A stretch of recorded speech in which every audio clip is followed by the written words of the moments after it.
The story that I'm about to say is not unique to a person, a certain person. It's a story that I'm sure some out there with stage 4 melanoma may relate to.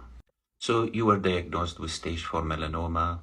You went over the scans, whether it's PET-CT scan or CT scan, and the oncologist showed you the spread of the disease in the lungs, in the bone, in the liver, and you were started on immunotherapy.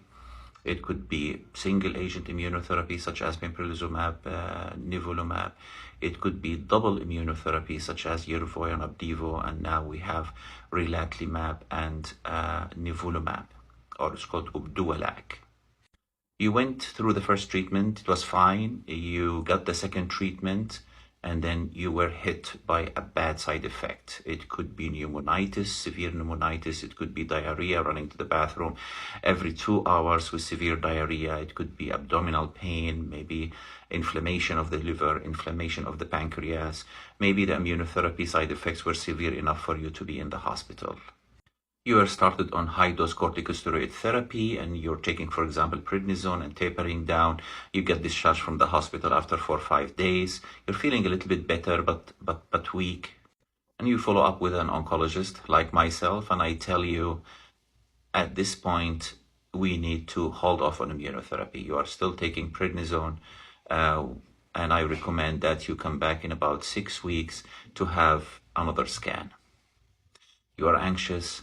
You're nervous, you need to start on this immunotherapy. You need to fight the melanoma.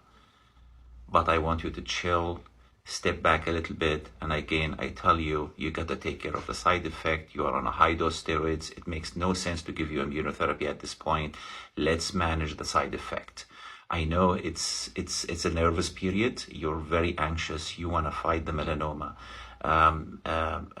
You come back 6 weeks later, we do the CT scan or the PET-CT scan, and voila, the results are amazing. You know, you started seeing either mixed response or already response to the treatment. I tell you, come back in 3 months and let's do another scan in 3 months, and again, you're seeing continuous responses. That's the beauty of immunotherapy, is a continuous response, the durable response, despite stopping the medication. If you are not responding, and that can happen, we can look at other options such as BRAF inhibitors if your melanoma harbors the BRAF mutation, or get you into a clinical trial. All the wonderful drugs we have, they came through clinical trials. So clinical trials is absolutely a great option.